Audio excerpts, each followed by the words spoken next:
à l'Iran de frapper partout où les Américains sont présents, tout en maintenant formellement ouverte la possibilité d'une normalisation future avec des voisins dont Téhéran aura besoin une fois la guerre terminée.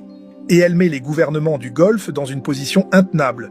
Leur population voit dans leurs aéroports brûlés, leurs villes recevoir des missiles, leurs espaces aériens fermés, leur économie paralysée, et commencent à se demander si c'est le prix équitable à payer pour un partenariat avec Washington qui n'a pas réussi à les protéger. Le think tank Nour, dans une analyse publiée dès le 3e jour du conflit, a mis en mots ce que de nombreux observateurs arabes pensaient sans encore l'écrire.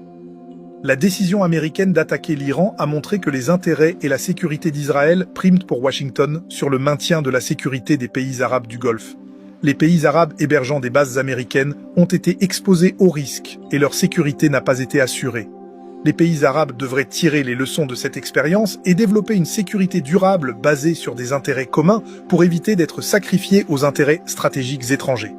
Cette phrase, dans le contexte de la région, est d'une portée géopolitique considérable.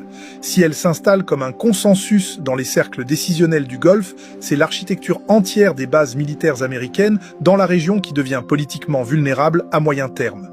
Le troisième piège, le plus profond parce qu'il touche à l'économie domestique américaine et donc au socle électoral de Trump, est celui du prix du pétrole et de l'inflation.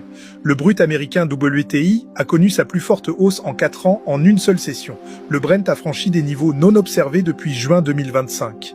Les primes d'assurance maritime pour les navires tentant de traverser le détroit d'Ormuz ont atteint des sommets en 6 ans, rendant le transit économiquement non viable pour la plupart des opérateurs. Maersk et les plus grandes compagnies de fret maritime mondiales ont suspendu leurs opérations dans la région. Le plus grand terminal de LNG au monde, celui du Qatar, a cessé de fonctionner. La raffinerie de Ras Tanura, en Arabie Saoudite, a subi des dommages.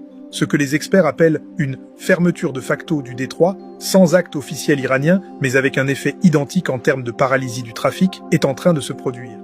Les implications pour l'économie américaine sont directes et douloureuses. Les prix à la pompe vont grimper. Les coûts du transport maritime vont exploser. Les chaînes d'approvisionnement mondiales, déjà fragilisées par des années de disruption post-pandémie, vont subir de nouvelles perturbations majeures. Le Washington Post l'a formulé avec une clarté qui devrait glacer les conseillers économiques de la Maison-Blanche. Juste au moment où le président Donald Trump affirmait que l'inflation était maîtrisée, la guerre avec l'Iran menace une nouvelle flambée des prix qui pourrait saper son argument central en faveur de la baisse des taux d'intérêt. C'est le piège économique parfait que l'Iran a refermé sur Trump. En menaçant le détroit et en frappant les infrastructures pétrolières régionales, il a transformé une guerre censée renforcer l'hégémonie américaine en source directe de souffrance économique pour les électeurs américains qui avaient voté Trump pour que leur